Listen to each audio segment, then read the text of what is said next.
मराठवाड़े में, इसलिए पानी मराठवाड़े के इस वजह से हम यहाँ पे मोर्चा लेके आए।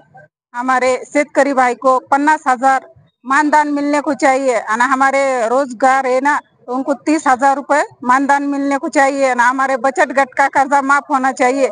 हमको लाड़की बहन नहीं चाहिए, कुछ नहीं है। हमारा मानदान मिलना चाहिए हमको, और रोजगार हमी के काम चालू होना चाहिए और बचत गट का कर्जा माफ होना चाहिए।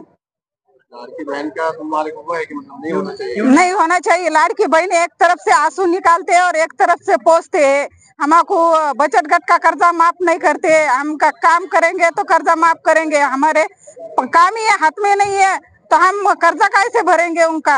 हमको हमारा कर्जा बचत गट का माफ होना चाहिए और हमको 30,000 रुपए मानदान मिलना चाहिए। और मजदूर, हाँ, और मजदूर को हमको जो शेतकरी मजदूर है, खेती वाले, उनको 50,000 मानदान मिलना चाहिए।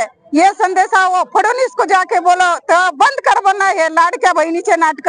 आमच्या राशन बी बंद नाही झालं पाहिजे। आम्हाला 5 किलो राशनचं आम्हाला 10 किलो राशन भेटलं पाहिजे। आमच्या घरादारात समजा पाणी घुसलेलं आहे। आज आम्ही हे आंदोलन घेऊन संभाजीनगर मध्ये परवीन शेख कानवर। इसके आगे क्या करेंगे मैडम? हम इसके आगे नहीं देंगे तो ऐसे ही आंदोलन करेंगे और हम आजाद मैदान में जाके बैठ जाएंगे। मॅडम आज काय बोलणार? आज मराठवाडा स्तरीय अतिवृष्टीच्या सत्याग्रह आहे। आज काय मागणी घेऊन इथे आलेले आपण अतिवृष्टीग्रस्त श्रमिकांच्या मागणीसाठी काय तुमचं? शासनाने पंचनाम्याचं सोंग करू नये आणि सरसगट दुष्काळग्रस्त जाहीर करावे। अतिवृष्टी झाल्यामुळे शेतकऱ्यांचं, शेतमजुरांचं प्रचंड नुकसान झालेलं आहे। अनेकांच्या घरामध्ये पाणी शिरलेले आहे। गावाचे गावं आज पाण्याच्या खाली गेलेली आहेत आणि अशा परिस्थितीमध्ये सरकार म्हणते की आम्ही 80 रुपये गुंठा या पद्धतीने मदत करू। खरं म्हटलं तर सरकारला लाज वाटायला पाहिजे। या देशाचा पोशिंदा शेतकरी आणि शेतमजूर यांची किंमत फक्त 80 रुपयांनी करत आहे। आज शेतकरी आत्महत्या करत आहेत। याला पर्याय एकच होऊ शकते की सरकारने आजची परिस्थिती लक्षात घेऊन शेतकऱ्यांना सरसगट एकरी 50,000 रुपये मदत करावी। शेतमजुरांना श्रम नुकसान भरपाई म्हणून 30,000 रुपये द्यावेत। सर्व महिला बचत गटांचे कर्ज माफ केले पाहिजे।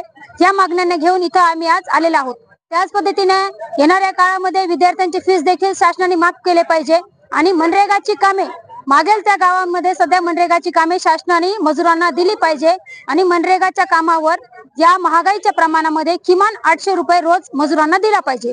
फडणवीस सरकार तुमची जी मागणी आहे ती का डावलण्यात येत आहे? आयत खाऊचं सरकार आहे। सरकार आयत खाऊचं आहे आणि सरकार जे निकष लावत आहेत हे थोतांड निकष आहेत। एकीकडे सरकार 12,000 कोटी रुपये उद्योगपत्यांचं कर्ज माफ करते। 12,000 कोटी रुपये अदानी अंबानी सारखे उद्योगपत्यांचं कर्ज माफ करते। मात्र या देशाला पोसणारा, या देशाला जगवणारा शेतकरी आणि शेतमजूर आज प्रचंड अडचणीमध्ये सापडलेला आहे। यांना मदत करायची म्हटलं की सरकारला नाकी नऊ येते।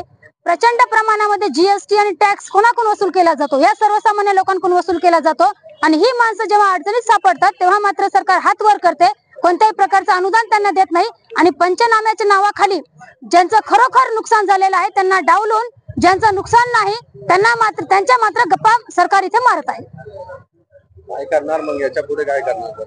सरकारने जर नुकसान भरपाई दिली नाही, शेतकऱ्यांना, शेतमजुरांना नुकसान भरपाई दिली नाही, मजुरांना मनरेगाचं काम जर दिलं नाही तर सरकार मुंबईमध्ये, सर्व सत्ताधारी लोक मुंबईमध्ये राहतात। मात्र येणाऱ्या काळामध्ये त्यांना मतदान मागण्यासाठी आमच्याच गावाकडे यायचं आहे। त्यांना आमच्या गावामध्ये आम्ही घुसू देणार नाहीत। जर आजच्या परिस्थितीमध्ये आमच्या शेतकरी शेतमजुरांना हे लोक जर कामी येत नसतील तर त्यांची या महाराष्ट्राला, या मराठवाड्याला काही आवश्यकता नाही। आपलं नाव? कॉम्रेड सरिता शर्मा, महाराष्ट्र राज्य शेतमजूर युनियन राज्य उपाध्यक्ष। आपल्यासोबत कोण कोण आहे?